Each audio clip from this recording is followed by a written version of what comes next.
साधु जिसका है सारा, क्या कहूँ कुछ कह न सकता हूँ, अद्भुत है इसका, क्या कहूँ कुछ कह न सकता हूँ, अद्भुत है इसका। साधु जिसका है सारा, जो चाहता है वो उसको मिलता है। का चाहनाओं का अंत भी नहीं है कुछ। चाहनाएं तुम्हारी सब कोई भी नहीं पूरी कर सकता। खुद त्रिलोकीनाथ भी उतर के आ जाए तो नहीं पूरी करेगा, इतनी ज्यादा है चाहनाएं। और एक के पूरी होने पर दूसरी पैदा हो जाती। अभी घर खरीदेंगे, फिर कहेंगे इसमें फर्नीचर डालना है, फिर अच्छा डालना है, फिर वो थोड़े दिन पुराना होगा, कहेंगे अब इसको बेच दें, फिर नया डालना है, फिर ये घर संभालने वाला कोई चाहिए, फिर बेटा चाहिए, वारिस चाहिए, फिर वो उसको पालो, फिर इसको बड़ा करो, फिर वो भी कुछ अच्छा ही बने। कहाँ तक इच्छाओं का कोई अंत ही नहीं, रोज रोज नई नई पैदा होती है। जैसे दिन चढ़ता है ऐसे इच्छा नहीं पैदा होती, फिर इच्छा नहीं पैदा होती। जितना है उसमें संतुष्टि नहीं है। फिर बोलते हैं ये चाहिए, घर चाहिए, नौकरी चाहिए, पैसा चाहिए। अभी जिसको नौकरी नहीं होती है ना, कहेगा 2-400 की मिल जाए तो भी ठीक है, जेब खर्च निकल आएगा। फिर अगर घर बन गया तो 2-4 हजार चाहिए, फिर वो भी कम पड़ते हैं। बाल बच्चे हैं उनके लिए भी चाहिए, उनकी फीस भरनी है, उनको किताबें लेके देनी है, उनको पढ़ाना है। खुद ही सृष्टि बढ़ाई, खुद ही उनके लिए चाहना की, फिर खुद ही उनके लिए जाल बुन बुन कर धन कमाया, फिर उनको बनाया, फिर उनको बढ़ाया, फिर ये फर्ज ड्यूटी समझ लिया। और अगर असमर्थ हुए, उसमें नहीं कमा पाए, नहीं अच्छा चला पाए, नहीं अच्छा पढ़ा पाए, तो निराशा आ गई। फिर निराशा से फिर आंसू आ गए। कहीं भी मन को ठहर नहीं है, ठहरता नहीं। खुश होके कहीं रुक जाए, क्या मिल जाएगा जो रुक जाएगा? अपने से पूछो। क्योंकि राजा भी दुखी है, उसके पास सब सुख है। अब जनक के पास तो कोई दुख नहीं था, पर वो एक भयानक स्वप्न देख के भी जागृत हो गया, उसके साथ भलाई हो गई, उसने ब्रह्म ज्ञान सुन लिया। तुम ऐसे भयानक सपने कितने देखते हैं, जागृत में भी देखते हैं, ये गया वो गया वो गया, फिर उन्हीं का आधार। जब जानते भी हो जिसका आधार लिया वो छूटने वाला था और चला भी गया, लेकिन फिर उसको भी याद कर रहे हैं, जबकि कुछ नहीं मिलने वाला है। खाक छानने से कुछ मिलेगा नहीं, लेकिन छान रहे। सब अपनी शक्तियां वेस्ट कर रहे हैं। को संग्रहित करें तो ये शक्ति बहुत काम दे सकती है। जब उसने देखा इस टीम में इतनी शक्ति है, जो पतीले पे ढक्कन रखा था वो गिर गया। उसने बोला मैंने तो हटाया नहीं, किसी ने नहीं हटाया, लेकिन इस टीम से ऐसा उछला सीधे नीचे गिर गया। तब उसने बोला कि भाप में बहुत शक्ति, भाप से इंजन से रेलगाड़ी बनी। आज रेलगाड़ी से तुम सफर करते हैं। एक स्टीम की शक्ति को कलेक्ट कर दिया गया, ऐसे पानी की शक्ति को रोका गया, इलेक्ट्रिसिटी बन गई। अब इलेक्ट्रिसिटी के उपयोग सबको पता है, लेकिन व्हाट इज इलेक्ट्रिसिटी ये किसी को नहीं पता। अभी हम पूछेंगे ब्रह्म क्या है, ये किसी को नहीं पता। ब्रह्म की सत्ता से हम चल रहे हैं, ब्रह्म की सत्ता से ये चल रहा है, ब्रह्म की सत्ता से सब हो रहा है, ये सब मानते हैं, लेकिन उसकी कोई डेफिनेशन नहीं, वो सिर्फ अनुभव है। इसलिए 8 दिन तक उसकी कोई डेफिनेशन किसी ने नहीं दी। अगर हम बता भी देते हैं तो तुम रट लेंगे, लेकिन वो तुम्हारा अनुभव नहीं होगा। रटा हुआ ज्ञान फिर वक्त पर भूल जाएगा। एक ज्ञान तुम्हारे अंदर से प्रकट हो और एक ज्ञान तुम बाहर से क्रैम करो। जितनी माया की विद्या है हम बाहर से क्रैम करते हैं, लेकिन अध्यात्मिक विद्या अंदर की विद्या है।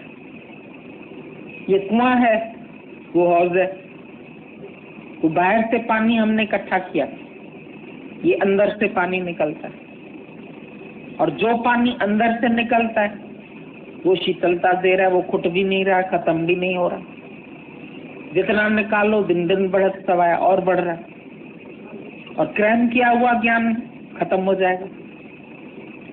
अभी कई नए जिज्ञासु जाते सत्संग के लिए, 2-4 दृष्टांत याद कर लेते हैं, 2-4 भजन, फिर सोचते हैं अब आगे क्या बताएं, क्योंकि अपना अनुभव होता नहीं है। जितनी सुनी सुनाई बात सुना दी, आज ये वाणी चली, आज ये हुआ, आज ये हुआ, आज ये हुआ, लेकिन तुम्हारा अपना अनुभव क्या है? तुमने ब्रह्म की अनुभूति की, और अगर अनुभव तुम्हारा होगा तो तुम कभी जिंदगी में हार नहीं खाएंगे, कभी रोएंगे नहीं, कभी लाचार नहीं होंगे, कभी किसी के अधीन नहीं होंगे, क्योंकि ब्रह्म तो बहुत विराट है। फिर किसके अधीन होंगे? किसको मेरा मानेंगे? सब मैं ही तो हूं, तो मेरा कुछ नहीं है। सब अनादि है तो अनंत है। जिसका आदि है उसका अंत भी है, लेकिन जिसके आदि का नहीं पता उसके अंत का भी नहीं पता। जो अनादि है वो अनंत है, वो ये शरीर खत्म होने के बाद भी रह जाता है। इतने शरीर दुनिया से चले गए तो भी ब्रह्म की सत्ता तो अभी तक है, वो तो नहीं गई। उस सत्ता से तुम सब जी रहे हैं, सांस ले रहे हैं, बैठे हैं, लेकिन फिर भी नहीं जानते। बहुत करीब होने पर भी उसी सत्ता को ही नहीं अनुभव करते। बाहर से मिलने वाले सुखों को याद करते हैं, बाहर से विषयों से, इंद्रियों से, संबंधियों से जो भी सुख मिलता है, और अगर वो कभी चले जाते हैं तो उनके लिए रोते हैं, वो सुख याद आते हैं। सिर्फ सुख का ही कीड़ा है मनुष्य, जहां सुख मिलेगा वहां बैठ जाएगा, माइंड टक्कर मारता है, सारा दिन वही चाहिए उसे। बातों का रस है, सारा दिन बात करेगा। खाने का रस है, बाहर से अच्छा खाना चाहिए। सब रस बाहर से लेते हैं, अंदर की बत्ती बुझ जाती है।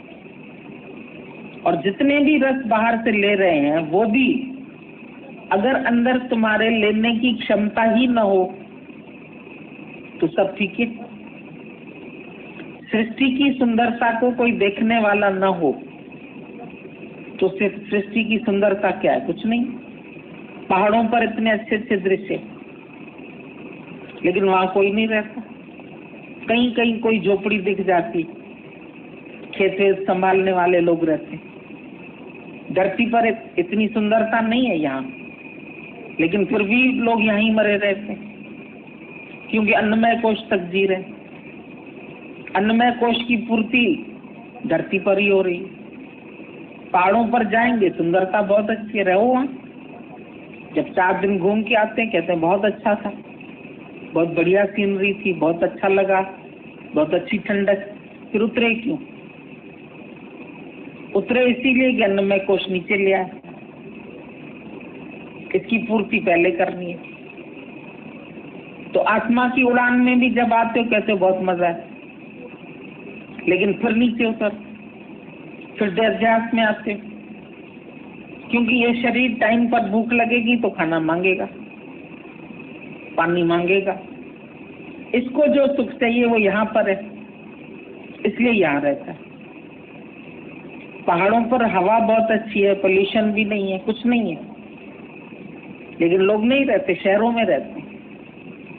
शहरों में इतनी भीड़ भाड़ है, रास्ते पे चलने की जगह नहीं है, लेकिन जनसंख्या यही बढ़ती जाती। जाओ थोड़ी ऊंचाई पर तो मजा भी आए। देह के तल से ऊंचे उठो, मनोमय कोश को जानो, विज्ञानमय कोश को जानो, अनुभव को जानो, फिर आनंदमय कोश में भी पहुंच जाओ। हटो तो इनसे, खाली हटना ही है, बाकी इसकी पालना तो हो ही रही है। विधाता इसकी पालना करता ही रहेगा, पर एक बार बहादुर होके इससे अलग हो जाओ, अपने से अलग होके अपना खेल देखो, अपना पार्ट देखो। तुम कुछ और है। अभी भगवान बोल रहे थे ये वस्त्र सहित आया है, भगवान देह के वस्त्र पहन के आया है, पर वस्त्र तो वो नहीं है। तुमने वस्त्र धारण किए, लेकिन वस्त्र तुम नहीं है। ऐसे ही निराकार ने ये सब शरीर धारण किए, लेकिन फिर भी वो शरीर नहीं। शरीर डिके होने वाला है, खत्म होने वाला है, जाने वाला है, फिर उसका आधार रखते, फिर याद करते। सामाजिक प्राणी है, कोई मर न जाए, कोई चला न जाए, वो चले गए उनको भी याद करते। हे अर्जुन, गए हुए का और जीवित लोगों का तुझे किसी का भी शोक नहीं करना। तो हम सोचते थे गए हुए का तो शोक होता है, चलो, लेकिन जो जिंदा है उनका क्या शोक है? वो कहना नहीं मानते, वो मन के अनुसार नहीं चलते, वो बीमार हो जाते हैं, अनबन हो जाती है, ये जीते जी के दुख। पर उनको भी गया हुआ ही समझो, उसमें भी निराश नहीं हो, उसमें भी दुखी नहीं हो। ये भी गुजर जाएगा, वो भी गुजर जाएगा, सब कुछ गुजर जाने वाला है। पासिंग शो है, लेकिन पासिंग शो को हम कहते हैं बस ये एक सीन रुकी रहे, ये न जाए, हम न जाए, बस हमारा ग्रस्त ऐसे ही चलता है। और ऐसा होगा नहीं, या तू इनको छोड़ जाएगा या ये तुझे छोड़ जाएंगे। ये परम सत्य है, लेकिन इसको कोई नहीं मानेगा, ये भी सच है। क्योंकि इतने अटके हुए हैं आपस में कि अलग होने का भाव आते ही डर लगने लगता है। मन नहीं चाहता, सामाजिक प्राणी समाज में रहना चाहता, अकेला कोई नहीं जीना चाहता। ब्रह्मज्ञानी अकेले में आनंद में है, उसको किसी और से मजा नहीं चाहिए, वो अकेला बैठा है तो भी आनंद में। लेकिन तुमको दूसरा कोई चाहिए बात करने वाला, और जब दूसरा चाहिए तो दूसरे में मन फंसा, दुख शुरू हो गया। दूसरे के लिए आवश्यकताएं भी हो गई, अब ये भी चाहिए, अब ये भी चाहिए, अब ये भी चाहिए। और जब अपने कोई गुम कर दो फिर दूसरे की जरूरत ही नहीं। मैं ना हो जाओ फिर तुमको किसकी आवश्यकता है? पति की, बेटे की, धन की? छोड़ दो भगवान के हवाले। कई लोग तंग होकर आत्महत्या करते, कहते हम मर जाएंगे तो देखेंगे भी नहीं, सुखी हो रहे हैं या दुखी हो रहे हैं। तो गुरु कहता है इधर आके मर जाओ, मत देखो वो सुखी है कि दुखी है, हर एक अपना सुख ढूंढ लेगा। ये आदत है मनुष्य की। तुम्हारा मन कहता है हम गुरु में अटक जाएंगे, फिर गुरु नहीं रहेगा, फिर हम दुखी रहेंगे। लेकिन ये भी एक सच है कि तुम अपना सुख फिर कहीं ना कहीं ढूंढ लो, चाहे निष्काम में ढूंढ लो, चाहे किसी शिष्य में ढूंढ लो, कहीं समाज में ढूंढ लो, या अपने में ही आ जाओ। अगर बाहर से कहीं से नहीं मिला तो फिर अपने स्वरूप में जबरदस्ती भी आना पड़ेगा, खींच के भी आना पड़ेगा। क्योंकि मन बिना किसी सुख के रह नहीं सकता, इसको सच्चा सुख चाहिए, पर फिलहाल कहीं न कहीं से पूर्ति करता रहता है। जब तक सच्चा सुख नहीं मिलता है तब तक इधर उधर कहीं न कहीं से रस लेता है, चाहे विषय से ले, चाहे माया से ले, चाहे किसी शरीर से ले, चाहे जगत से ले, सब रस है उसके पास। लेकिन जब सब रस से मन को मोड़ के एक रस्ता का आनंद लो, बाहर से नहीं लो किसी चीज का, अपने स्वरूप में आ जाओ। वो आने में तुमको टाइम लगता है, वो मुश्किल लगता है, अपने में कैसे रहें? अगर अपने में आ जाओ तो हर वक्त हंसी, हर वक्त खुशी, हर वक्त अमीरी है बाबा। किसी गैर का ख्याल नहीं करो, अपने शरीर को भी गैर समझो, इसका भी नहीं सोचो। अब देखो सच्चे संतों के ऊपर कितनी परीक्षाएं आई, कितने दुख आए, लेकिन उन्होंने सब सहन किए ना। उनको तो नहीं लगे। क्राइस्ट को क्रूसीफाई किया, मीरा को जहर दिया। दादा बोलते थे तुम्हारे ऊपर अभी सीता और मीरा जैसे कष्ट तो नहीं है, फिर क्यों दुखी होते? सीता को कौन सा सुख मिला? राजा की बेटी थी, राजा की पत्नी, राजा की बहू। नंगे पांव चलना पड़ा उसको कांटों पर। तुम एक दिन निकलो जरा अपने घर से नंगे पांव, गरम धरती पर पैर रखते, हाथ पैर ऐसे ऐसे होने लगे। गुरुओं को तत्ते तवे पर बिठाया, ऊपर बालू डाली, थफोले पड़ गए सारे शरीर पर। तुमको अभी किसी ने ऐसे तो नहीं किया? इतने कष्ट तो नहीं है तुम्हारे जीवन? तो अभी तो बहुत फायदे में हो, कोई बड़े दुख नहीं है तुम्हारे पास। छोटे छोटे दुखों को बहुत महत्व देके बैठो। मेरे जीवन में इसका अभाव है, मेरे जीवन में ये नहीं है, मेरे जीवन में वो नहीं है, और कहने से कुछ होगा भी नहीं, कुछ नहीं मिलने वाला। सारा दिन भिखारी की तरह सोचते रहो, लेकिन अपने अंदर का खजाना लेते नहीं।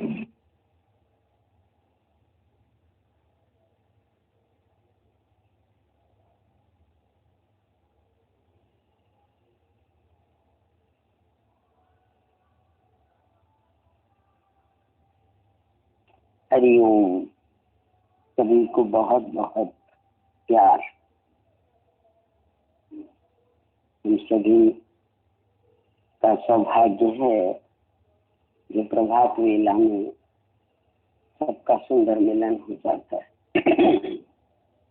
गुरु जी की वाणी और गीता भगवान का भजन को यदि भरपूर तरह से कोई सुने समझे तो कितना यथार्थ है कि इतनी बड़ी कायनात, इतनी बड़ी सृष्टि परमात्मा की कैसे चुप में चल रही है और कितनी सुव्यवस्थित चल रही है।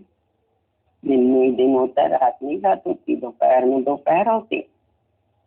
आपकी घड़ियों में कभी भी गड़बड़ी आ सकती है, लेकिन परमात्मा की घड़ी में कहीं गड़बड़ी। आप भले नींद में सो जाओ, लेकिन सूर्य को तो जिस समय उगना है उसी समय होगा। ये सब देखने के बाद भी यदि अंदर में परमात्मा की महिमा का एहसास ना करेगी जीव, कैसे ये सारी जमीन चल रही, आसमान चल रहा है, ये जिसकी सारी जहां चल रहा है, एक छोटे से बीज में इतना बड़ा वृक्ष छिपा है। ये सारी कृपा दृष्टि गुरु की है। नहीं वृक्षों के मध्य रहते, फल फूल मेवा स्थान गाते, कभी बुद्धि नहीं आई। और जब गुरु जीवन में आता है तो कैसे समझाता है, और जब समझ खुलती है तो हम आश्चर्य की में देखते रह जाते हैं। कुछ बात है इस परमात्मा के बारे में तो हम कुछ जानते नहीं, इसकी इतनी रहस्यमय लीलाएं हैं, इन्हें तो हम कभी समझ ही ना पाते। गुरु जीवन में आके हमको इतनी बारीकी से बताता है कि देखो छोटे से बीज में कितना बड़ा दरखत छिपा है, और वो निकलता कर है जब वो धरती की शरण लेता है, मिट्टी में जाकर लिखता है। इसी तरह से पूरा का पूरा ज्ञान देते हुए एक बीज को लेते कहते बीज मंत्र सर्व को ज्ञान। हर जगह बीज ही है, और कैसे पांचों तत्व मिलकर उसे पुष्पित फल पल्लवित और फल फूल से लगे भर देते हैं। ये रपा है, इसे जानो, इसे समझो कि कौन है करने हारा। और सबसे बड़ी बात है, सारा काम कितने चुप में होता है। इतना बड़ा वृक्ष बन जाता है, फल फूलों से लग जाता है, कोई आवाज नहीं, कोई तोड़ ले जाए ना तोड़ ले जाए, कोई मतलब नहीं। वही भजन सुन के लग रहा था कि साधु चुप का है संसार, सब कुछ चुप है, धरती भी चुप है, गगन भी चुप है, कोई ऐसी चीज नहीं जिसमें कोई आवाज हो। और कार्य कितने बड़े बड़े, सूरज भी चुप है, चंद्रा भी चुप है, तारे भी चुप का है संसार, साधो चुप का है। यदि एक आवाज है तो किसमें है? इस मानव में। इसकी एक आवाज मौन हो जाए तो ये सारा संसार, सच बात है, जो ये प्रदूषण, एक इस बोली का प्रदूषण है, आवाज का जो प्रदूषण है वो समाप्त हो जाए। क्योंकि इस प्रदूषण से एक नहीं 1000 परिणाम खराब निकलते। बोल तर कचहरी, सारी की सारी दुनिया में जो कुछ भी हलचल का कारण है वो इसका बोलना है। जैसे गुरु जी समझा रहे थे कि बोला कभी भी हमने अंतर्मुख होकर नहीं देखा कि संसार जो इतना, जहाँ से हम सुख ले रहे हैं, खाने में सुख है, पहनने में सुख है, आने में सुख है, इधर सुख है, उधर सुख है, कभी हमने ये विचार नहीं किया ये सुख बाहर है या सुख स्वरूप मैं स्वयं हूँ। कैसी अनमोल चीजें जिनके बारे में टोटली अनभिज्ञ थे और कैसी बहिर्मुखता से भिखारी बने हुए थे। इसकी वजह से सुखी हूँ, ये है तो सुखी हूँ, इसके न रहने पर मैं कैसे रहूंगा। कैसी अजीबोगरीब इस जीव ने हालत बना रखी। आज गुरु कृपा से हम सब इस बात को अनुभव कर रहे हैं कि यदि अंदर में हमारे अपने रस न हो, न ये जो जीव दिखाई दे रहा है ये परमात्मा का पूर्ण है, इसमें सारे रस अपने हैं, बाहर से इस रस की आवश्यकता है ही नहीं। और बाहर के रस जो तुम्हें नजर आते हैं वो तभी इसके लिए सार्थक है जब अंदर का रस है। सबको मालूम है भोजन आप 36 प्रकार का बना लो, लेकिन यदि आपके मुख में लार बनना बंद हो जाए, ग्लाइंस में आपके रस बनना बंद हो जाए तो आपके लिए सारा भोजन भूसे के समान। नहीं समझ पाते तो कभी इस बात का अनुभव करो, क्योंकि हर प्रकार की बीमारियों के मध्य ये भी एक बीमारी है मनुष्य। किसी किसी के अंदर में रस बनना ही बंद हो जाए, बाहर से कुछ भी दो ऐसे लगता है कुछ स्वाद ही नहीं, एकदम बेकार लग रहा है, खराब लग रहा है। ये बात समझ में आ जाती है। अनुभव सहित इस बात को पूरी तरह पक्का करो कि रस यदि अपना न हो इस जीव के तो बाहर कोई रस इसे मिल ही नहीं सकता। इससे ये समझ में आता है कि रस स्वयं का अब मैं पीता हूँ और नित्य आनंद में मैं रहता हूँ। ये कितनी अच्छी बात भगवान बोल रहे थे। नहीं, सारी सृष्टि बहुत सुंदर है, बड़ी मनोरम है, बहुत ही प्यारी, लेकिन तुम्हारी आंखों में यदि ज्योत नहीं है तो तुम्हारे लिए तो ये अंधेरा, कुछ भी आकर्षण नहीं। अब तुम ही बताओ कि आकर्षण का केंद्र सृष्टि है या तुम्हारे अंदर में जो चेतन सत्ता है, जो ज्योत है, वो है। कैसे एक एक चीज का एहसास कराता है गुरु, तब समझ में आता है कि सब कुछ तुझ में बाहर नहीं, बाहर खोजे तो भरम भुलाई। बाहर की सारी यात्रा हमारी कैसे समाप्त कर देता है। यदि हम भक्ति भाव में थे और उसके लिए दौड़ रहे थे, हरिद्वार जाना, मतलब जाना, काशी जाना, या करना, नहाना है, कितना गंगा स्नान करना, गंगोत्री, जमुनोत्री, चारों धाम जो हम ये बाहर की यात्रा कर रहे थे भक्ति के रूप में, वो भी कैसे साफ करते। बोला अरे मौको कहाँ ढूंढ रहे बंदे, मैं तो तेरे साथ रे, तेरे पास रे, ना कावे ना काशी ना बैठा चला।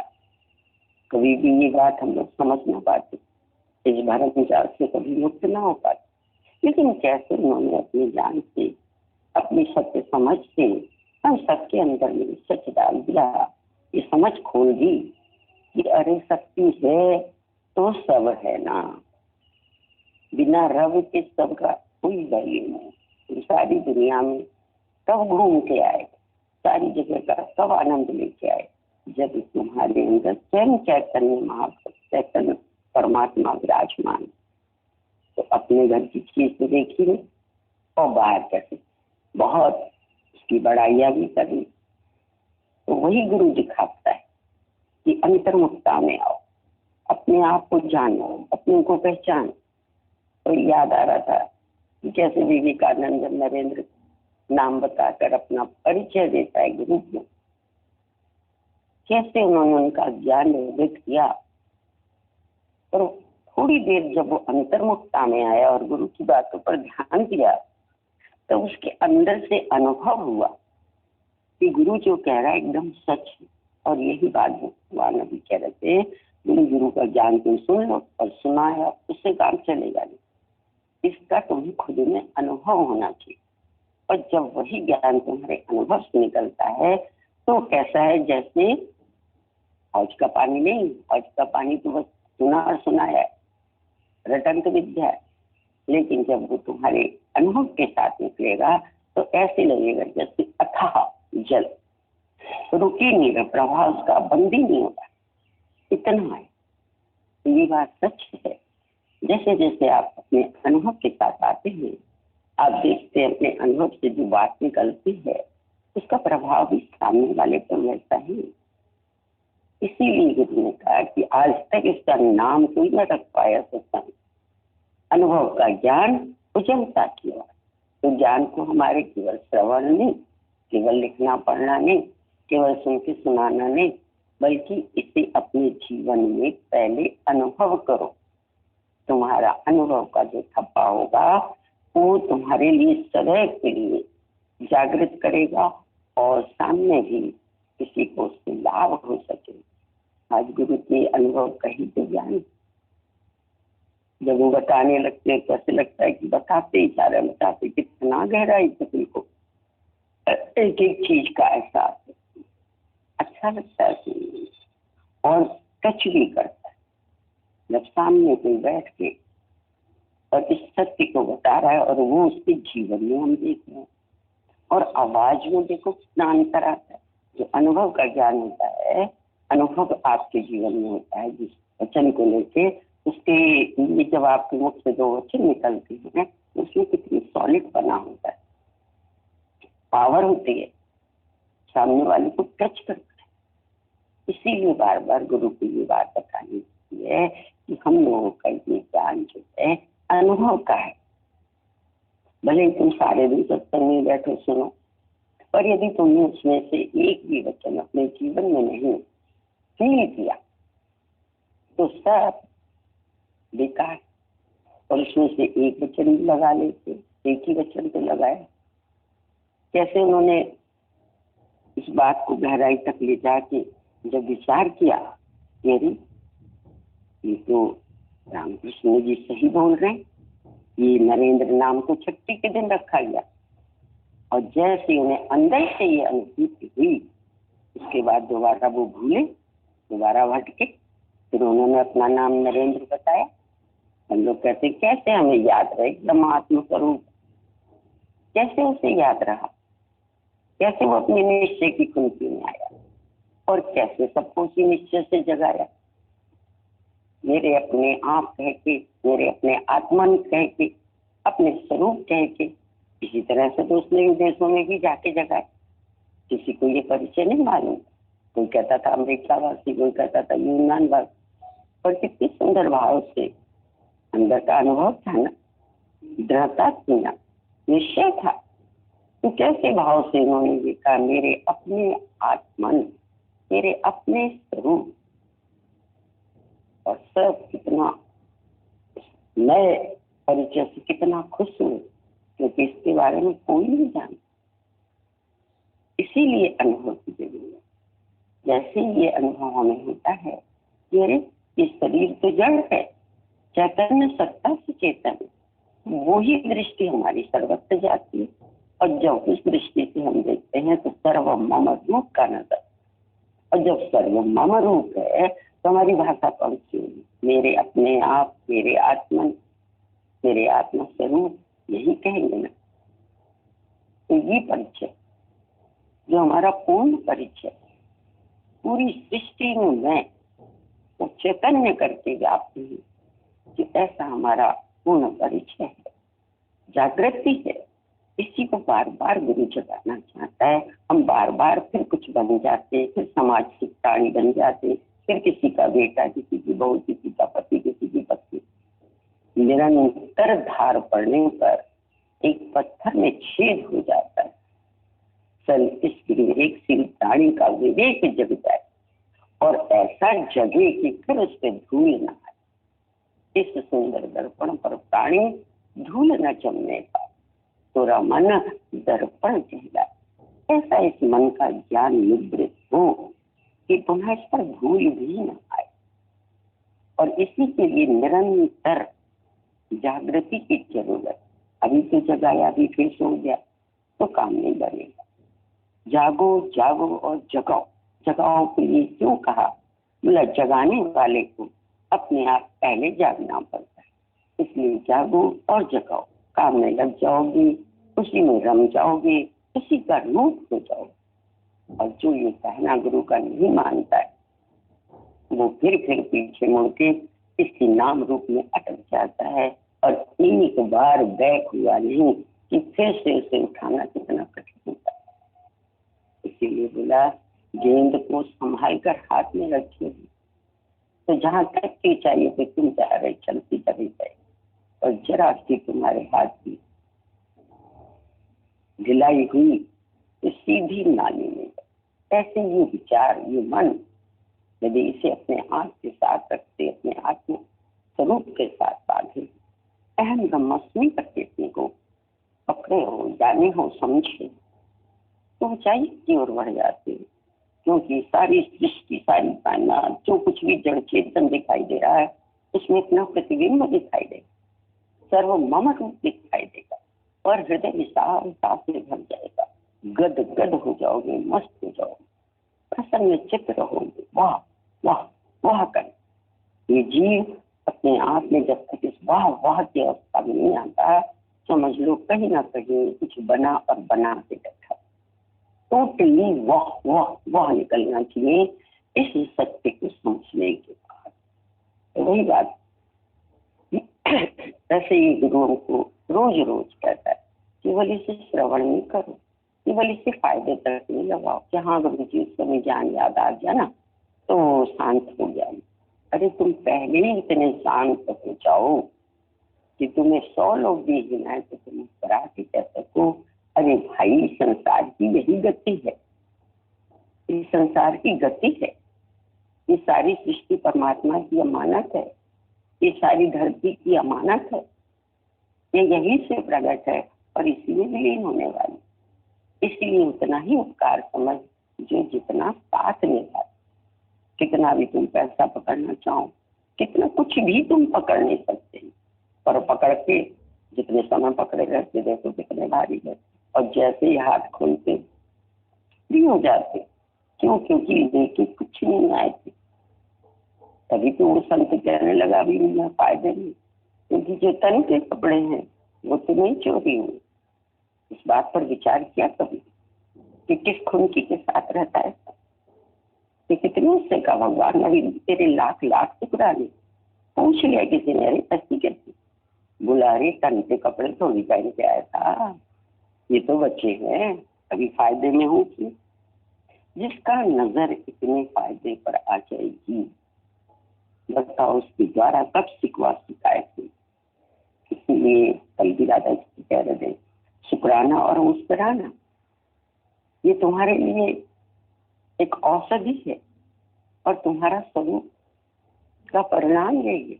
यदि तुम स्वरूपस्थ हो तो कैसे भी परिवर्तनों के मध्य मंद मंद मुस्कुराते हुए नजर आओगे। क्यों? क्योंकि तुम जाननहारा हो, रहस्यवादी हो, जगत के सार को समझ चुके हो। इसलिए तुम कहोगे कि अरे ये संसार तो है ही परिवर्तन, इसमें कुछ भी सदैव रहने वाला नहीं। कैसे तुम हर समय एक रस अवस्था में मंद मंद मुस्कुराते हुए रहोगे और उसमें भी खोज के सबको ये बताओगे कि परमात्मा के फिर भी लाख लाख टुकड़ा नहीं, एक जेड उसने दिया है, कोई कमी नहीं रखी। अरे जब उसने इतना भरा पूरा सब कुछ दिया, यदि उसमें से अपनी एक चीज उसने ले ली तो अपने लिए कि तुम्हारी ली। जब ये विचार हम अपने आप से करते हैं तब समझ में आता है। अक्सर ही भगवान की वाणी चलती है, शालीन शरीर है, स्वस्थ जीवन जी रहे हो, परमात्मा की प्रकृति की ओर से कोई कमी नहीं है, भरपूर हो। लेकिन उसी शरीर में कभी फ्रैक्चर हो जाता है और वो फ्रैक्चर सही होता है और ठीक से चलने लग जाता है, हाथ ठीक से काम करने लगता है, तो तुम कितने शुक्राने भगवान के जाते। बोला इतनी उम्र तक 40 साल 35 साल 50 साल जितनी भी की आयु थी स्वस्थ जीवन किया तो कभी एक बार भगवान के शुक्राने न जाए। और आज डॉक्टर के शुक्राने सबके शुक्राने मुख से निकलते। यदि तुम शुरू से ही शुक्राना गाओ, हर बात के शुक्राने गाओ, तो उस समय तुम्हारे अंदर शिकायत नहीं आएगी। आए भगवान इस उम्र में आपने ये क्या कर दिया, नहीं चल पाया तो क्या होगा, अरे भगवान बड़ा मुश्किल। तो तुम्हारे मुझ से एक शिकायत नहीं, कोई कहेगी आके तो मुस्कुरा के कह सकते, अरे परमात्मा ने 40 साल तक इतना स्वस्थ मस्त रखा, तब तो हमने उसके शुक्राने नहीं गाए। आज 40 दिन का यदि उसने प्लस्तर में बांध दिया तो क्या हुआ, साल का एक ही दिन तो हुआ। 365 दिन में से एक दिन, तो 364 दिन का गुणगान करूं या एक दिन के लिए शिकायत करूं। और ये सब जानते हैं भली भांति कि इस मानव जीवन में सुखों का बहुत बड़ी लिस्ट है, दुख तो एक आध है, वो भी इसलिए कि हमने पकड़ लिया है। हम सुखों को पकड़ते हैं इसलिए दुख आते, अन्यथा यदि हम सुखों को ना पकड़े उसमें भी वैसे ही आए उनका स्वागत है और गए तो उनका स्वागत कर सकते। पकड़ में ही सारी दुख और सुख समाये। भगवान ने कहा ना एडम और ईव को, यही तो बोला, बोले तुम सारी सृष्टि का सब कुछ अपने आप प्रकृति का आनंद भी मिलेगा और समय अनुसार जो जरूरत होगी शरीर की वो सब तुम्हारे सामने आएगा, तुम भरपूर उसका आनंद लेंगे। लेकिन इस सृष्टि की तरफ नजर दौड़ाकर किसी भी चीज की कामना मत कर लेना, माने किसी में अटक मत जाना, किसी चीज को पकड़ मत लेना, जिद मत कर। और कहते हैं कि बहुत समय तक उन्होंने ये सुख लिया, हर प्रकार का परमात्मा की प्रकृति का आनंद चारों तरफ बिखरा था, बहुत खुश थे दोनों ही प्राणी, लेकिन उनके अंदर में कोई विषय वासना नहीं, कोई कामना नहीं, कुछ नहीं, एकदम पाक पवित्र जीवन जी रहे। और कैसे जरा सा इस मन में एक के आया, स्त्री रूप में आया, मुझे ये जो सेब नजर आ रहा है बहुत ही प्यारा है, बहुत ही सुंदर है, ये रामा ने सिखाने को मना करा उसने, नहीं देवी हमारे को इस बात की मनाही है, हमें ये परहेज करना है, हमें नहीं खाना है, ये परमात्मा देगा हमें वही लेना है। मानी नहीं, जिद करी और इसका परिणाम क्या हुआ सभी को मालूम है कि कैसे एक ने तोड़ा, दोनों ने मिलकर खाया और दोनों के अंदर सांसारिकता आ गई और दिनों दिन वो अधोगति को प्राप्त होने लगी। एक ये बात बार बार बता के हमें सचेत करता है कि संसार मैंने तेरे ही खुशी के लिए, तेरे ही प्रसन्नता, तेरे को ही आनंद देने के लिए रचा, लेकिन इसमें एक ही परहेज है, ये सब प्रयोग में ला तो पूरी सृष्टि का भ्रमण कर, खूब आनंद ले, खूब तालियां बजा, खूब खुश हो, खूब नाच गा, सब कुछ कर, ये तुम बस एक परहेज बेशक प्रयोग मिला और दिल मत अटका। तुम सारी दुनिया का भ्रमण करके आओ और प्रत्यक्ष आनंद, प्रत्यक्ष मस्ती, प्रत्यक्ष खुशी भी लेके आओ, लेकिन यदि तुम्हारा दिल कहीं किसी सीन में, किसी वस्तु में, किसी व्यक्ति और किसी पदार्थ में रुकता है, उसके बाद ही तुम देखो कि तुम्हारी गति क्या होने लग जाए, तुम्हारी सोच, तुम्हारा चिंतन सब कुछ दूसरे का शुरू हो जाता है, मन अपवित्र हो जाता है। और कैसे ये सुंदर जो पाकर पवित्र जीवन परमात्मा ने प्रदान किया वो विकारों का घर हो जाता है। कभी बैठ के अपने साथ विचार करो इस बात कि उसने तो पवित्र रूप दिया था इस जीवन, तब इससे कहां से ये अपवित्रता का जामा पहन लिया, बस वही आकर पलट के इसे समाप्त करो पर पुनः अपनी पवित्रता को प्राप्त करो। यही रोज रोज गुरु हमें हमारा पवित्र रूप का दीदार कराता है। जैसे विवेकानंद को दीदार हुआ और अंतिम सांस तक इसने अपने गुरु का ये सत्य सबको कितनी निर्मलता से, कितने प्यार से, कितनी आत्मीयता से एहसास कराया। हमारे गुरुवर ने कैसे हमें एक एक और में सत्य को भर दिया, जगा दिया। था तो रमई पढ़ा था, रमता राम रमो मोरे जिया जी, रमई ही पढ़ा था। हमें कहना तो भी था, लेकिन हमें मालूम, हमने कवरिंग कर। और उन्होंने उसे बताया कि हर रोए में खींच के तो देख चेतनता है यानी। तो इस तरह से रोम रोम से निकले शुक्रिया चेतनता का एहसास करके कि अरे हर रोआ परमात्मा सत्ता से भरपूर है। अरे तो परमात्मा ही तो है, कहाँ से तूने अपना मैं बना लिया, कहाँ से तूने अपना मेरा बना लिया। रोज इसी पर्दे को फाड़ना। कल भी बात चलती थी कि जैसे वो पतली सी झिल्ली, उसे सोना नहीं हमें दे। ठीक इसी तरह से ये एक पतला सा, यूं कहा जाता है इतने दिन से ज्ञान श्रवण हो रहा है, सभी के अंदर में काफी कुछ जागृति आती, लेकिन फिर भी अभी कहीं ये पतली झिल्ली बनकर देह भाव हमारे और हमारे चैतन्य स्वरूप के बीच में आगे आ रहा है। आज ही अपने अंदर संकल्प दृढ़ता से लो कि ये पतली झिल्ली में अभी इसी पल फाड़ कर फेंक दूंगा, रहेगी नहीं तो देता आएगा ही, और मैं जो हूँ सो हूँ। ये हमारा अपना पुरुषार्थ जरूरी है। तो मेहनत गुरु की निस दिन यहाँ तक तो ले आए ना कि ये पतली झिल्ली हमें भी समझ में आ गया कि जब जब मैं देह भाव में आता हूँ तभी ये जगत मेरे माथे पे चढ़ता है, और जैसे ही देह भाव से हटता हूँ जगत बने सबको समझ में आ गया। और मजे की बात आज कितनी अच्छे से समझा रहे थे, बोला तुम कुछ कर भी नहीं सकते, बन के तुम देहे करके दिखा दो। इतने बड़े बड़े डॉक्टर फेल, इंजीनियर फेल, दवाइयाँ फेल, कितनी चीजें चली, और जहाँ वो चाहता है वहाँ चिटकी राख भी काम आ जाती। एक विचार करके देखो, तेरे हाथ में है क्या, तू जान जरा, जब कुछ है भी नहीं तो अब इस जीव को शांत करो कि मूर्ख सब कुछ समझ चुका है, शांत करके परमात्मा का नजारा देख। ना कुछ तू है, ना तेरा, ना तू है, सबसे पहले तू हट, मैंने पतली झिल्ली हट, उसके बाद सब कुछ अपने आप हट जाएगा। चुंबक से पहली सुई हटाई, बाकी सुइयां हटानी नहीं। कितना भी तुम्हें अपने सार कठोरता करनी पड़े, पर एक बार अपने आप के अंदर से ये चम दृष्टि निकालने का प्रयास करो कि मैं तीनों कालों में किसी भी पल, किसी भी क्षण ये शरीर न था, न हूँ, न होऊंगा।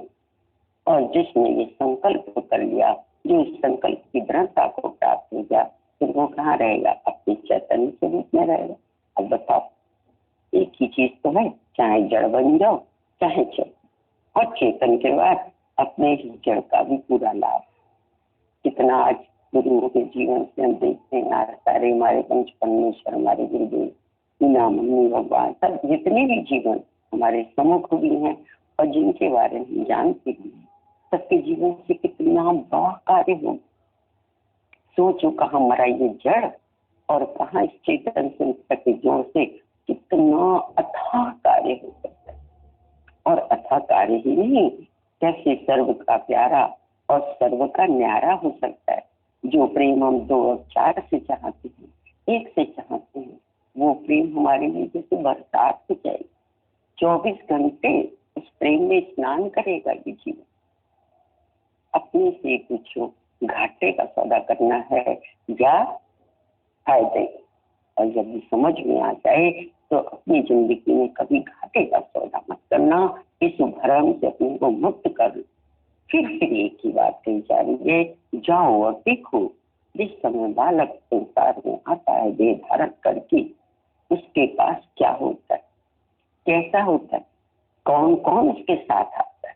खूब अच्छे से बड़ी बड़ी आंखें खोल के देख, और जब दिखाई दे जाए, गुरु की बात समझ में आ जाए, तुम्हारे अंदर का अनुभव बोल पड़े, हाँ सच है गुरु वाक्य सत्य, अब तुम उस सत्य को ऐसे धारण करना कि तुम्हारा मन, तुम्हारी बुद्धि, इंद्रियां कुछ भी बक बक करे तो तुम उनको ऐसी, जैसे नहीं भगवान के हाथ में चक्कर नजर आ रहा, खट से काट दो, कहना अब मुझे सब समझ में आ गया है, अब तुम सब भाग।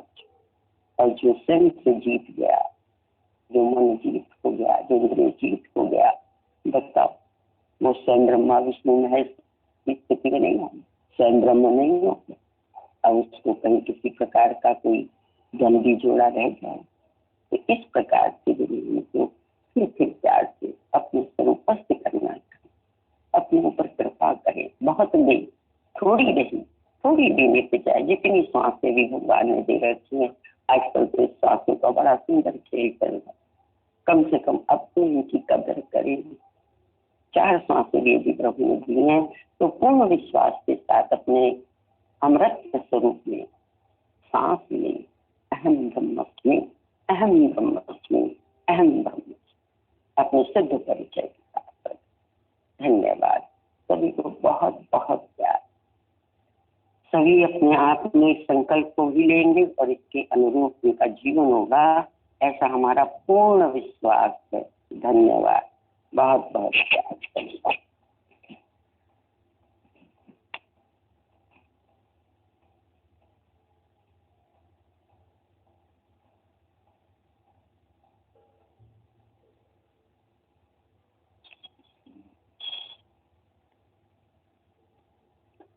हरिओम सभी प्रेमियों को। सब प्यार से बैठे हुए पी रहे हैं। पियो रे राम रस, है कोई प्यासा। ये गुरु की बहुत कृपा है, करुणा है, जिसने हमें ये आत्म रस, ये राम रस, ये प्रेम रस पिलाया है। इस प्रेम रस के जाम को विरले ही पीते हैं। जो पीते हैं वो इस नशे में मस्त रहते हैं। है कोई श्याम का दीवाना तो बने, है कोई सत्य का दीवाना तो बने। दीवाना बन, परवाना बन, मस्ताना बन। तो ये सच्चे गुरु की बड़ाई है, जिसने हमारे अंदर के ऐसे दीवाने, परवाने और मस्ताने को प्रकट किया जो और कुछ भाता ही नहीं है। तेरे नाम का आसरा मिल गया है, खुदा की कसम मुझको खुदा मिल गया है। कुछ और रास आता नहीं, मुझे रास आ गया है, तेरे दर पे सर झुकाना। तो एक ही चीज रास आई है, ये गुरु की कृपा की बड़ाई है। नहीं तो कैसी वृत्तियां बिखरी हैं माया में सबकी, कहाँ कहाँ मन भटक रहा है। इच्छा ने कितना तमाशा कर रखा है। दादाजी ने निचोड़ के बताया, इच्छा मात्रम अविद्या। किसी से भी इच्छा, किसी के लिए भी इच्छा, किसी प्रकार की इच्छा, ये तुम्हें भिखारी बनाती है। वॉन्ट्स मेक अस बेगर, ये कमजोर बनाती है।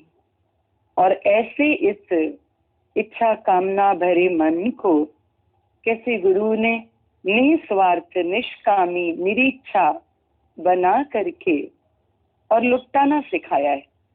लखे थम खजाना लुटण आयो आया, पंहिंजी मौज सां घूमण आयो आया। अरे मैं लाखों खजाने ये लुटाने के लिए आया हूँ। मैं तो अपनी मौज से यहाँ पैर घुमाने आया हूँ, सैर करने आया हूँ। धारण करके ये शरीर और अपनी ही सृष्टि का नजारा ले रहा हूँ।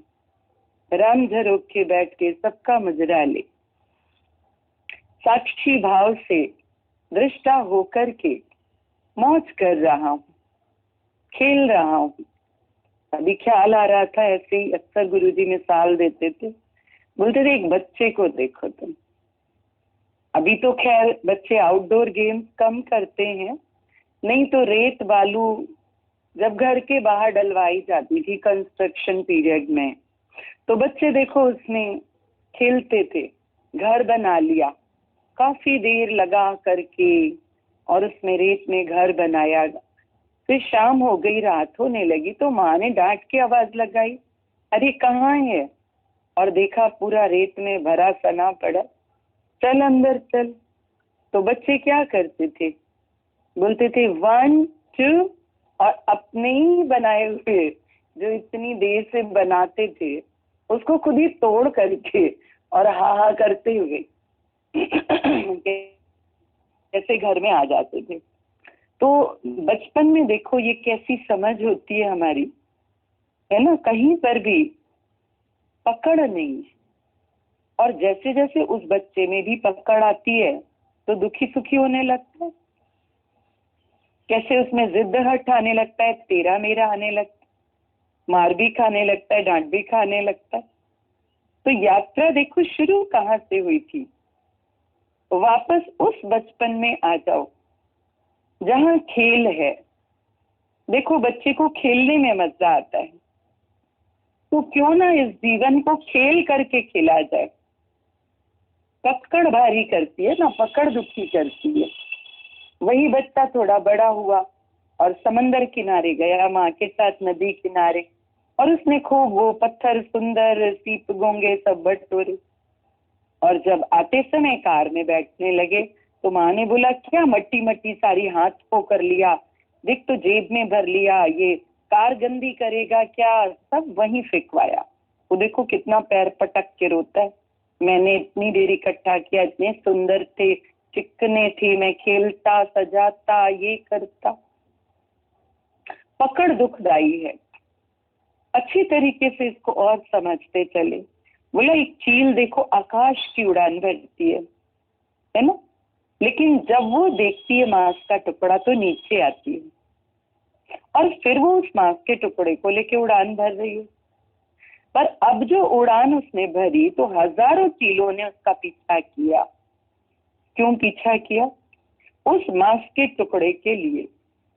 विचार करो, अच्छी खासी मौज में ये जीव होता है, लेकिन अज्ञानतावश मांस का टुकड़ा माने कुछ भी मेरा बना लिया, चाहे इस तन को, इस नाम को, इस पिंड को, ये जो आइडेंटिटी है, जो फॉल्स ईगो है, चाहे इस चमड़े को ही, चाहे इस मांस के टुकड़े को ही पकड़ लिया कि ये मैं हूं या मेरे बना लिया। उसके बाद देखो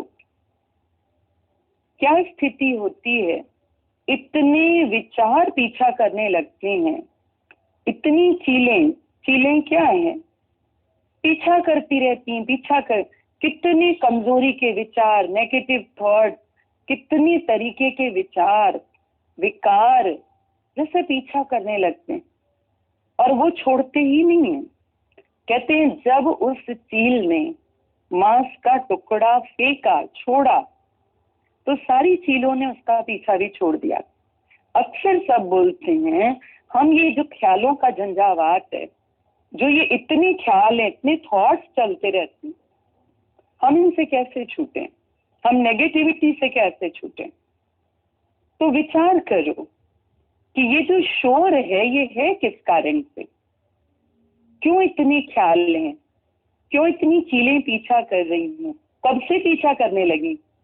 जब से एक मांस के पिंड को, एक टुकड़े को उस चील ने चोंच में लिया।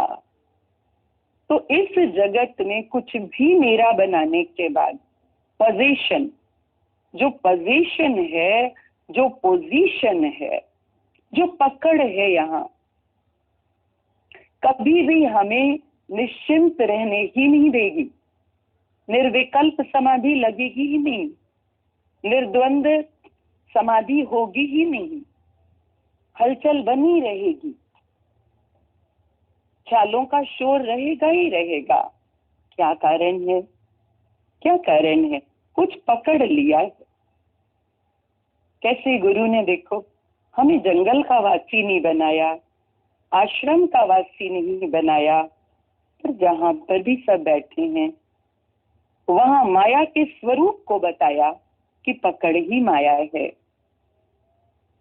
पकड़ को हटा दो, फिर तो सब ये सृष्टि, ये प्रभु के हाथों की सुंदर रचना है।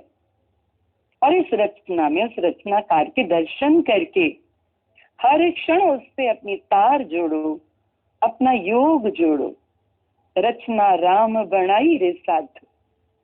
एक छोटी छोटी वस्तु यहाँ की उठाओ, समाधि लगाने के लिए वो काफी है। हमारे ही अपने दादा भगवान बड़े दादाजी के समय में कैसे बताते हैं कितने भक्तों की बात, कि कोई ऐसे उनकी समाधि लग जाती थी, बगीचे में बैठती थी, फलों को देखा, फूलों को देखा, कभी अनार को ही खोला, उसके दाने देखे, वाह भगवान, एक एक दाने में ऐसे रस भरा है, वाह भगवान, इतनी सुंदर पैकिंग की है जो हार्मलेस है। हम कितनी भी कॉपी करें, कितने भी सियाने बने, लेकिन हमारी जो पैकिंग होती है वो पेपर की होगी, प्लास्टिक की होगी, किसी न किसी ऐसी चीज की होगी। और कभी खोल के तो देखो उसकी पैकिंग कितनी खूबसूरत है। और न जाने कितने ही फल फूल और सब्जियों के छिलकों में भी बहुत तत्व हैं जो हमें भी नहीं पता होता। हम छिलका उतार देते हैं, जिन्हें औषधीय ज्ञान है वो ये बताते हैं कि इसके छिलके में भी तत्व है। तो यहाँ तो जर्रे जर्रे में, कतरे कतरे में, कण कण में, तृण तृण में कैसे वो समाया पड़ा है। हैरानी होती है।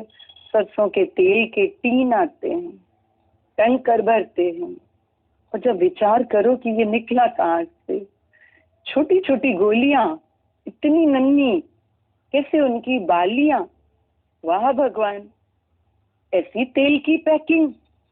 और इतना ही नहीं, तेल पिराने के बाद जो उसकी खली बचती है उसका भी उपयोग है। कहाँ तक महिमा गाएंगी? 24 घंटे केवल उसकी रचना को ही देखते रहो ना, कि इधर उधर ताकने में समय क्यों नष्ट कर दे। कहते हो ध्यान कैसे लगाएं, मेडिटेशन कैसे लगे, कैसे हमारा परमात्मा से योग लगे वो बताइए, निरंतर योग कैसे लगे। अरे वो तो बिखरा पड़ा है। हरि भयो खांड रेत में बिखरियो, हस्ती चुनी न जाई, कहे कबीर गुरु भली बुझाई, चीती होए चुन खाई। तुम भी नथिंग हो करके, अपनी हस्ती को गुम करके, उस महाशक्ति का, उस महाकर्ता का, उस महान रचनाकार का जो स्वयं अपनी रचना में समाया पड़ा है, अनुभव तो करो।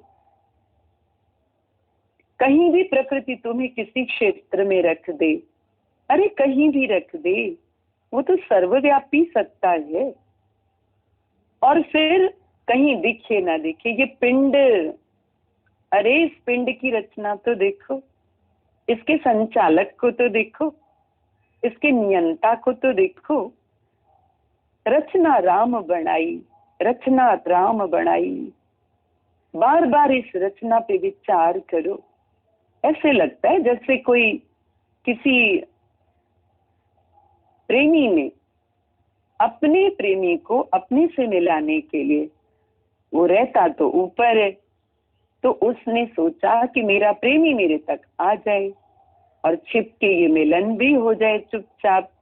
तो उसके लिए जैसे ऊपर से उसने कोई रस्सी डाल रखी है, उस रस्सी को पकड़ के वो उसके ऊपर जाके उससे मिल ले। सारी रचना, ये जो ईश्वर सृष्टि है ना, जड़ चाहे चेतन, ये ऐसे ही लगती है कि जैसे निराकार परमात्मा ने अपने भक्तों को अपने से मिलाने के लिए, कि ये भक्त भगवान का मिलन, ये प्रेमी प्रीतम का मिलन कैसे संभव है। तो ये जो रचना है ना, इसके आधार पे, इसी रस्सी को पकड़ के इसके आधार पे उस रचनाकार तक पहुंचो। बताओ किस समय योग नहीं होगा। साधो सहज समाधि भली, आंख न मूंदऊं कान न रूंधऊं, खुले नयन पहचानहूं हंसी हंसी। उसकी हर लीला को लीला करके देखो। कहीं उत्पत्ति है, कहीं पालन है, कहीं प्रलय है, सब लीला है। लीला को लीला करके देखोगे तो देखोगे तुम उसकी लाली का रूप बन गए। लाली देखन मैं चली तो मैं भी हो गई लाल, लीला देखन मैं चली तो मैं भी हो गई लाल, लाली मेरे लाल की जित देखूं तित लाल। तो देखो ऐसी अनुभूति हमें लालो लाल मालो माल नहीं कर देती है। तभी कबीर ने बोला, जब मोरी चादर बुन घर आई, रंग रेज को दी, ऐसा रंग रंगा रंगरेज ने कि लालों लाल कर दी, चदरिया झीनी रे झीनी। ऐसे तो ये क्षण भंगुर है, नाशवान है ना, ये बर्फ गलती ही जाती है। जीवन देखो तो छोटा होता जाता है, लेकिन कैसे गुरु ने इसके एक एक क्षण का आनंद लेना सिखा दिया, एक एक क्षण का आनंद। किसी ने मैसेज डाला था ना, बोला जैसे आइसक्रीम होती है, बच्चे देखो प्रेम से चाट चाट के मजे ले लेके खाते, तो बोला चाहे तो तुम एंजॉय कर लो और या प्लेट में छोड़ दो तो सब गल भी जाएगी। तो जीवन का आनंद लेना सिखाया गुरु ने। जीवन ये आनंद भरा है, सब में आनंद घोल दो, लेना देना आनंद का हो, बाकी सारा छोड़ दो। कल किसी ने अपनी बात करी फोन पे, कहने लगी दीदी ये बताइए कि मेरे परिवार में से सब एकदम अचानक जाते जा रहे हैं, फलाना गया फलाना गया फलाना गया, तो ऐसा लग रहा है कि जो मेरा परिवार है उसको कुछ हो गया है क्या, मेरे परिवार में कोई बात तो नहीं। बार बार वो बोले मेरा परिवार मेरा परिवार। हम लोग की यही बात चली कि आपने अपना परिवार बनाया कौन सा है, मेरा परिवार बोल रहे हो। यदि परिवार ही मानना है तो परमेश्वर परिवार को अपना क्यों नहीं बोलते हो। जात हमारी आत्मा परमेश्वर परिवार है। और रही बात अचानक जाने की, तो देखो बाकी सब चीजों का शगुन होता है, तिथि होती है, मुहूर्त होता है। सबको मालूम है कि मृत्यु ही सच्चे अर्थों में अतिथि है। तीसरी बात, सभी ने अपने लिए यही प्रार्थना की जाने अनजाने कि प्रभु ये तन जब लेना तुम तो ऐसे ही लेना कि किसी की ज्यादा सेवा ना लेनी पड़े। तो जरूर जिनके शरीर शांत हुए उन्होंने भी ये प्रार्थना कभी की होगी, परमात्मा ने सुनी उनकी मानो, तो उनको बहुत नलियां थैलियां लटकने से बचाया, इंजेक्शन से, इतना सारा समय टेस्टिंग। मानो उनको यदि इस तरीके से शरीर गया तो भाई चट मंगनी पट ब्याह अच्छा माना जाता है, क्योंकि शरीर तो देखो जाना ही है, जाना ही है ना। द्वंद्वी जोड़े होते हैं ना, जन्म के साथ मरण जुड़ा ही पड़ा है, जातस्य ही ध्रुव मृत्यु। तो जाना तो है ही, लेकिन उन्होंने कष्ट नहीं भुगता, बहुत सबकी सेवा नहीं ली। तो उनके पार्ट पे यदि आप देखो तो अच्छा, जब परमेश्वर परिवार अपना है तो फिर इतनी बड़ी सृष्टि में जहां पर भी मृत्यु है, तो बोलो ना मेरे परिवार में हो रही है। यदि मृत्यु को सत्य मान रहे हो और परिवार मान रहे हो और इस परिवर्तन से विचलित हो रहे हो, तो फिर सारी सृष्टि को परिवार मानो। और इतनी जो चारों तरफ मृत्यु देखो कैसे तांडव चल रहा है, कैसे मृत्यु लोक में जहां तहां। अभी तो एक नर्स ने, बच्ची ने बताया, नर्स का उसका काम है छोटे बच्चों का, जहाँ पे छोटे बच्चों के वार्ड में है जॉब उसकी, तो बताने लगी, बोली माँ पॉजिटिव तो जो नवजात शिशु है वो भी पॉजिटिव है। बोला हमारे पास है जो वेंटिलेटर है वो 5 हैं बच्चों के लिए। तो मैंने कहा फिर? बोला बच्चे तो बहुत सारे होते हैं पॉजिटिव। तो मैंने कहा फिर क्या करते हो तुम, इतने सारे बच्चे? बोला हम क्या कर सकते हैं, हम क्या कर सकते हैं, बच्चे दम तोड़ देते। फिर कहने लगी मैंने इन्हीं हाथों से ना जाने कितनी पैकेट तैयार किए अपनी ड्यूटी टाइम पे। सुन करके लग रहा था, देखो बोल रही थी गुरु के ज्ञान से ही वो शक्ति है जो दृश्य के पीछे के अदृश्य को, व्यक्ति के पीछे के अव्यक्त को साकार रूप के पीछे के निराकार का दर्शन कर पाते और भगवान की हर लीला को लीला करके जान पाते हैं। नहीं तो इस प्रकार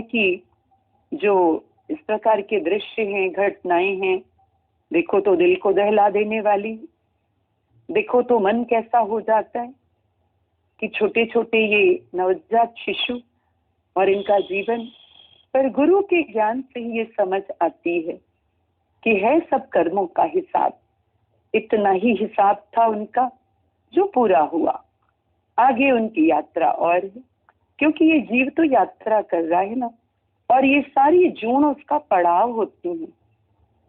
तो इस पड़ाव पे इतना ही ठहरना था, इसीलिए ऐसे ही संजोग बने, ऐसी माँ के गर्भ में, ऐसी जगह पर ऐसा निमित्त बना, ऐसे कारण बने। तो ये सारी समझ होने से किसी जीवन में संतुलन होता है।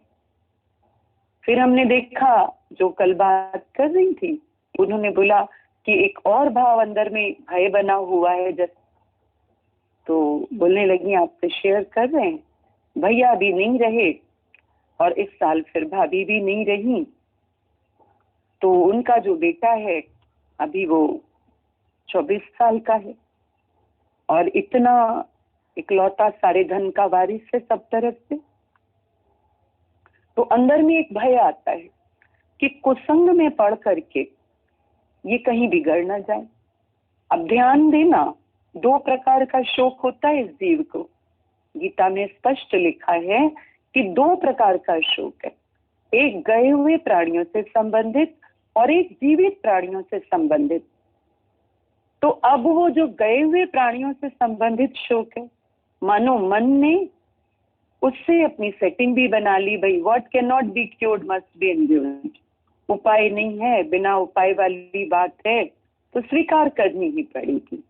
अब जाकर के पड़ता है जीवित प्राणियों से संबंधित शोक में, ऐसा ना हो जाए, ऐसा ना हो जाए, ऐसा ना हो जाए।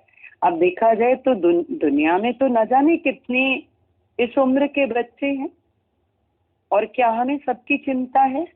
क्या हमें सबके लिए इतना कंसर्न है, इतना ख्याल है, इतना सोचते हैं हम, इतनी निगाह रखते हैं, विचार करते हैं, उनका मार्गदर्शन कर पा रहे हैं सबका? लेकिन जिन्हें मेरा मानते हैं उनके लिए कितनी ममता और कितनी चिंता। तो गुरु ये बात समझाता है कि देखो ये सारी सृष्टि फुल्ली ऑटोमेटिक है, सबका पालनहार परमात्मा है, वो सबके अंदर से वैसी प्रेरणा देता है, वैसे ही उसको संग देगा जैसा उसका जीवन बनना है, जैसा उसका हिसाब किताब है, सब लीला बनी पड़ी है, वैसे भी तुम्हारी चलने वाली है नहीं। तो क्यों नहीं सब तज हरि भज की अवस्था में आते हो? विश्वास करो कि हरि करे सो खरी, बाकी डोंट वरी। नहीं तो चिंता से चेहरा घटे घटे बुद्धि और ज्ञान, नाना चिंता मत करो, चिंता से क्या समान। तो सारा समय बोला हमको उसकी चिंता होती रहती कि उसके माँ बाप नहीं। अरे माँ बाप नहीं है, लेकिन जिसे तुम आरती में गाते आए कि माता पिता तुम सबके प्राणपति, वो है कि नहीं है? तभी ये ग्रंथ की सुंदर लाइन है, पवन गुरु पिता पानी माता धरती महंत, दिवस रात दुई दाई दाया खेले सकल जगंत। मतलब ये पंच भौतिक शरीर 5 महाभूतों के द्वारा पालित है। हम क्यों सोच रहे हैं? यही 5 महाभूत, इसी में बोला गया, यही इसके माता है, पिता है, गुरु हैं, दाई दाया हैं, जो इसको पाल रहे हैं। कैसे हम लोग को भजन सबको अच्छा लगता है, ओ पालन हारे निर्गुण और न्यारे, तुम्हारे बिन हमरा कौनो नहीं। गाते तो हैं, अच्छा तुम्हारा उसके बिना कोई नहीं, तो जिसकी तुम चिंता कर रहे हो उसका पालनहार कौन है? और बड़ा अच्छा लगता था जब साईं दादा के सीरियल में जोर से बोलते थे, सबका मालिक एक है, फिर कहीं ना कहीं के मालिक, फिर संबंधी, फिर कोई ऐसा कुछ सोचने वाले, चिंता करने वाले, फिक्र करने वाले, वो पीछे अकेले रह गया है। क्या होगा। अकेला कौन है? देखो, सबका प्राणाधार सबके साथ है। कौन चला रहा है उसके प्राणों को? हम और तुम। कौन चला रहा है? समर्पित भाव से बैठो यहाँ, समर्पित की हुई बुद्धि से, अर्पण की हुई बुद्धि से। तो कुछ भी यहाँ पकड़ोगे, शोक मुक्त नहीं रह सकते। तभी बोला, त्यागी तमाशा देखकर सुख से जागे और सोए है। संसार वाही बैल समान दिन रात बोझा ढोए है। कब तक बोझा ढोगे बताओ? तभी बोला, फिक्र करींदा बावरे, जिक्र करींदा साध, उठ फरीदा, जिक्र कर। फिक्र करेगा आप। आज भी एक कहने लगी कि अभी फोन आया, हमें मन के चंबे से छुड़ाइए, दुष्ट मन है, सारा समय ये हावी होने की कोशिश करता है और हम नहीं चाहते हैं, और किसी भी तरह से छुड़ाइए। ऐसे ऐसे विचार लेके आता है, व्यर्थ विचार लेके आता है। तो जब जान भी रहे हो कि ये व्यर्थ विचार ला रहा है, तो इतना उसको वजन क्यों दे रहे हो? व्यर्थ को व्यर्थ जानते ही वो छूट जाता है ना। केवल जानो कि व्यर्थ विचार है। कूड़ा जानते हो तो डस्टबिन में जाता है ना सीधे, और डस्टबिन सीधे बाहर कूड़े की गाड़ी में। तो जब जानोगे कि ये जो मन के अंदर का कोलाहल है ये मिथ्या है, ये फालतू का शोर है, ये अननेसेसरी डिस्टर्ब कर रहा है, सारा समय पास्ट में पड़ा है, ये मेरे से गलत तो नहीं हो गया, ऐसा तो नहीं हो जाएगा, फिर ये तो नहीं हो जाएगा, फिर ये हो जाएगा तो क्या होगा। कहने लगी, बार बार ख्याल आता है, यदि मैंने फलानी को कोई बात बताई है और यदि उसने किसी को बता दी तो क्या होगा, तो कैसे इससे छुट्टी पाऊं? ये बार बार ख्याल आता है। मैंने कहा, अपने मन को जोर से डांट के बोलो, ज्यादा में ज्यादा क्या होगा? क्या होगा? बता देगी तो बता देगी, तो ज्यादा में ज्यादा क्या होगा? जब तक इसको ये पलट के नहीं बोलोगे ज्यादा में ज्यादा क्या होगा, ये ऐसे ही तुम्हें डराता रहेगा, बार बार पास्ट में ले जाएगा। गलत किया कि सही किया? बोलो, जो ईश्वर ने कराया सब ईश्वर के हुक्म से हुआ है, सब सुंदर है, जो हो गया बहुत अच्छा। अच्छा, यदि मानो कहीं ऐसा होता है, भूल है, तो अगला कदम ठीक से रख लो, अगले कदम की सावधानी रखो, उलझो नहीं। तो गुरु के ज्ञान को लेकर के सुलझो। जब मन के तुम साक्षी भी हो, पकड़ भी पा रहे हो, कह भी रहे हो कि ये दुष्ट है ना, फिर इसके चंबे से छूट जाओ ना, साक्षी भाव में खड़े होके। वैल्यू ही नहीं दो, वजन ही नहीं दो। जब किसी को आप वैल्यू देते हो, वजन देते हो, तभी तो बात करता है। जहां आप वजन नहीं देते हो, आपसे बात करेगा, बोलेगा देखो सुनी नहीं रही है ध्यान से, तो उसको बोलने का ही नहीं मजा आएगा। तो आप इस मन को इतना सुन क्यों रहे हो, इतना वजन क्यों दे रहे हो? आपने वजन दिया इसलिए यह हावी है। जट के मान दे तो जुत्ती सुधो खटते। बोला, यदि किसी ऐसे गंवार को, जो जाहिल है, गंवार है, बेअक्ल है, उसको थोड़ा ही मान दे दो तो देखो, गंद में फंसे हुए उसके जूते कीचड़ से सने और जूते समेत बैठ जाएगा तुम्हारी खाट पे, क्योंकि तुम्ही ने मान दिया। तो इस मूर्ख मन को कह भी रहे हो दुष्ट है, मूर्ख है, ठग है, इम्पोस्टर है, स्टोरी राइटर है, प्रिटेंडर है, तो इतना मान दे क्यों रहे हो? मान देना है तो गुरु के वचनों को दो, मन के ख्यालों को क्यों देते हो? तो मन को ना कर, गुरु को हाँ कर, कैंसिल करते चलो।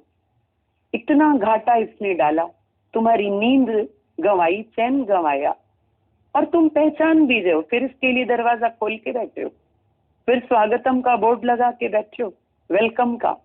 आएगा ही, तुम्हारा टाइम वेस्ट करेगा ही, तुम्हारी ऊर्जा नष्ट करेगा ही, तो किनारा करो।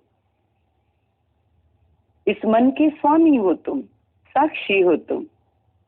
मैं मन बुद्धि का साक्षी हूं, बड़ी शान से जीवन सैर करूं, इससे बात ज्यादा करो ही नहीं। इससे बात करोगे तुम्हारी ऊर्जा नष्ट होगी।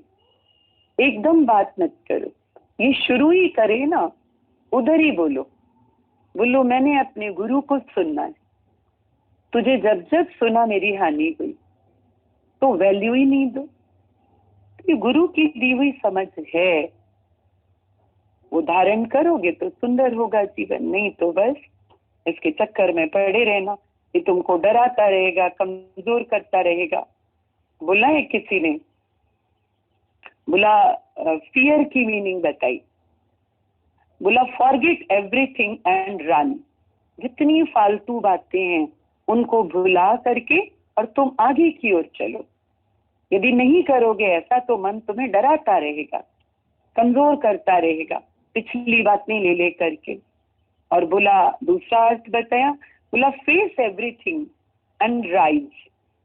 मानो कोई बात आज की डेट में आ भी गई है और मन डरा रहा है, तो डरो नहीं, उसको स्वीकार करो, फेस करो। चुनौती है तो स्वीकार करो और फिर उससे ऊपर उठो। हावी मत होने दो मन को, कमजोरी के ख्यालों को, भय के ख्यालों को। ऊपर उठो, आगे बढ़ो। तो देखो मन के स्वामी हो, इसको जीतो, ठीक है ना। बाकी तो हम सबको गुरु ने ऐसा अक्षय ज्ञान दिया है। बता रहे हैं आज भाई अक्षय तृतीया है, तो जो भी हो अपने पास तो ऐसा अखुट खजाना गुरु की कृपा से हर दिन त्योहार ही त्योहार है, हर दिन मौज ही मौज है। कोई बोल रहे हैं भाई ईद मुबारक है, तो रोज ही हमें अपने स्वरूप की दीद कराने वाले के संपर्क में बैठ के हम ईद ही मनाते हैं। और मिलन हुआ ही पड़ा है, खास ईद में लोग मिलते हैं। यहाँ पहले अलग हुए तब तो मिले, तो जो बिछोड़ा है ये भरम है, मिले ही पड़े हैं। अन्न दिन मिले रहन, है ना। ये भेद सनम मुझे आज मिला, तू और नहीं मैं और नहीं। तो ये दुई का पर्दा हट गया तो मिल गया करतार से। तो ऐसा वहां मिलन गुरु ने कराया है। इसीलिए हर रोज मेरे लिए होली है, हर रात मेरी दिवाली है, हर दिन हमारी ईद है। हम त्योहारों में ही रहते, हर दिन त्योहार है। क्यों? क्योंकि आज तो मन की हार हुई है और गुरु की जीत, गाओ खुशी की गीत। ठीक है, हरिओम। आगे प्रसाद लें।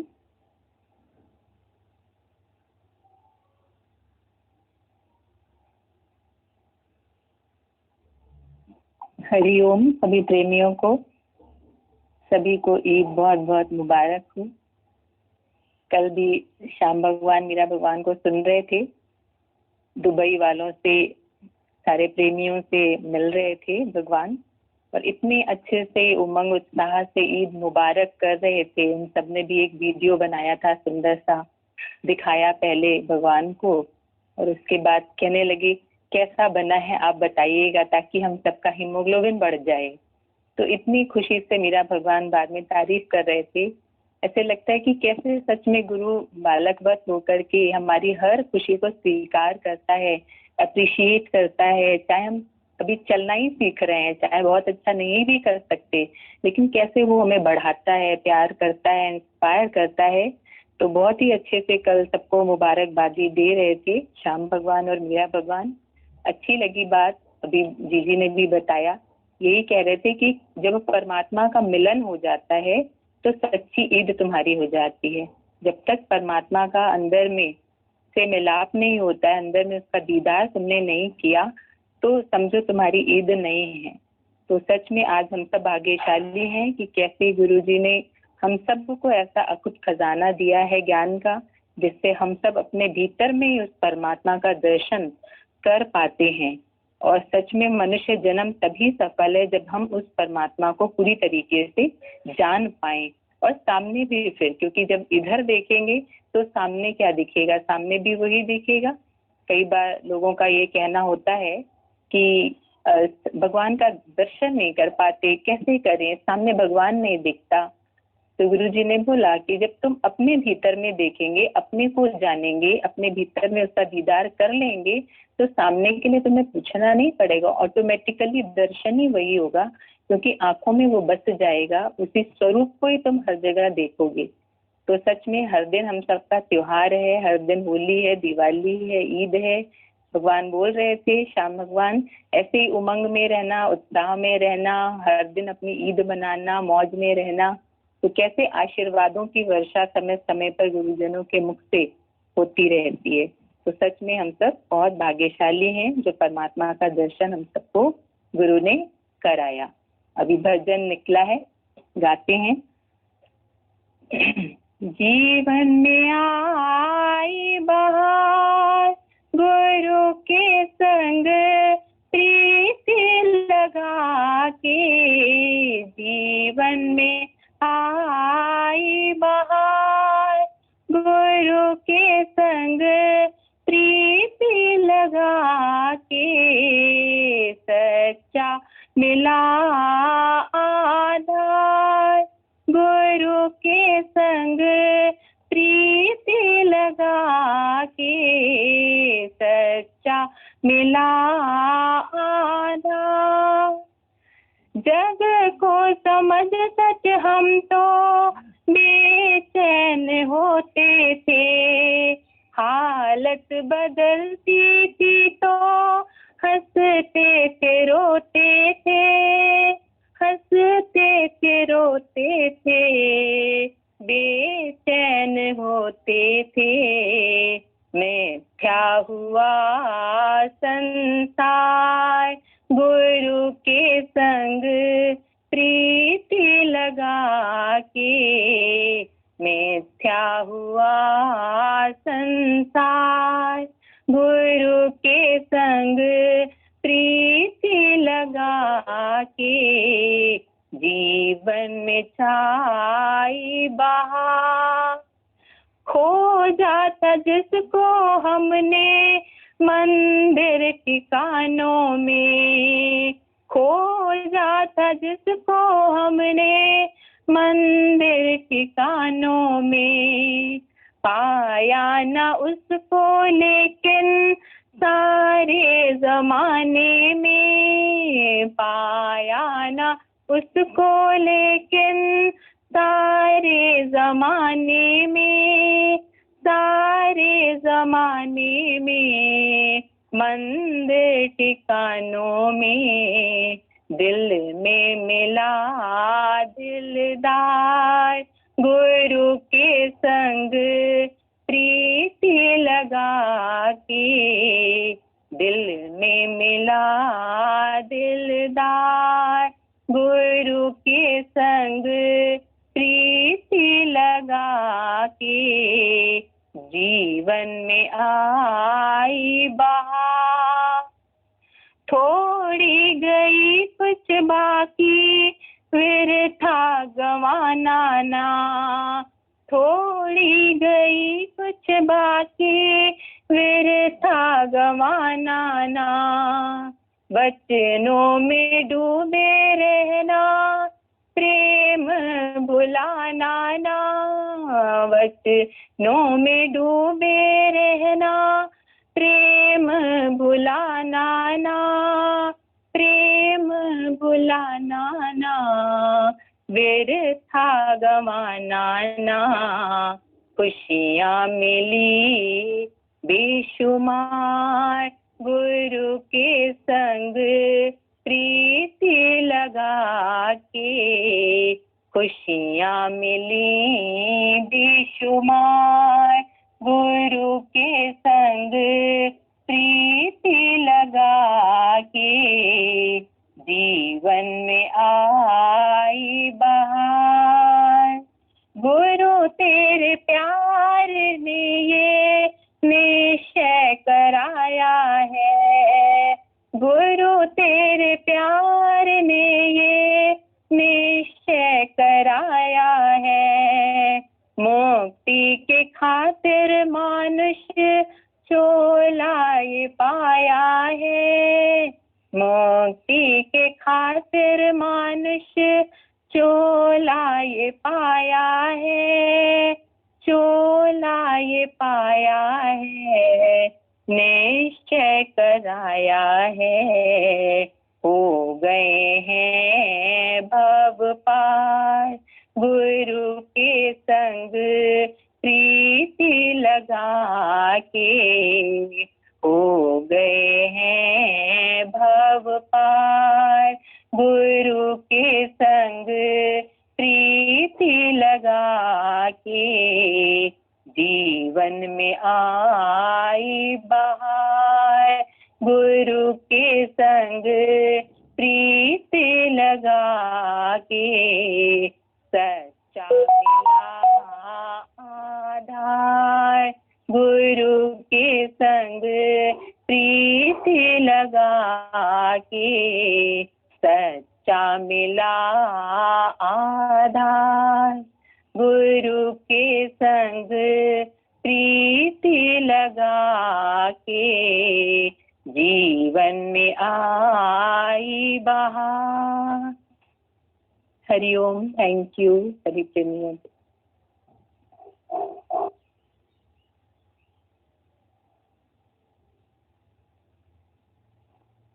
हरिओम सभी प्रेमियों को। पल पल का त्योहार मुबारक, यार मुबारक, प्यार मुबारक।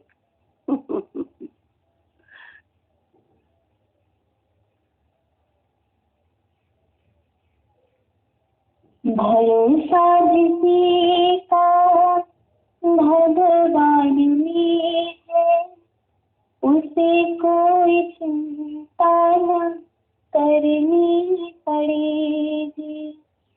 जमाना उसे को तो डुबाना ही चाहे, मगर नाव उससे की तरी है तरीगी। जमाना उसी को तो डुबाना ही चाहे, मगर नाव उससे की तरी है तरेगी। राणा जी ने मीरा को मिटाना ही चाहा, राणा जी ने मीरा को मिटाना ही चाहा। भेजा सांप काला, जहर भी पिलाया। भेजा सांप काला, जहर भी पिलाया। राणा जी ने समझा मीरा मरेगी मरेगी, मगर नाव से की तरी है तरेगी। भरोसा जिसी का भगवान में है, उसे कोई चिंता न करनी पड़ेगी। विपद द्रौपदी पर दुर्योधन ने डाली, विपद द्रौपदी पर दुर्योधन ने डाली। नग्न करना चाहा सभा बीच नारी, नग्न करना चाहा सभा बीच नारी। दुर्योधन ने सोचा नग्न हो ही रहेगी, मगर नाव से की तरी है तरीगी। भरोसा जिसी का भगवान में है, उसे कोई चिंता न करनी पड़ेगी। जमाना तो भागे तो पर हंसी करता आया, जमाना तो भागे तो पर हंसी करता आया। बिना मूल भगतों में झगड़ा लगाया। जमाने ने समझा महिमा घटेगी घटेगी, मगर नाव से की तरी है तरीगी। भरोसा जिसी का भगवान में है, उसे कोई चिंता न करनी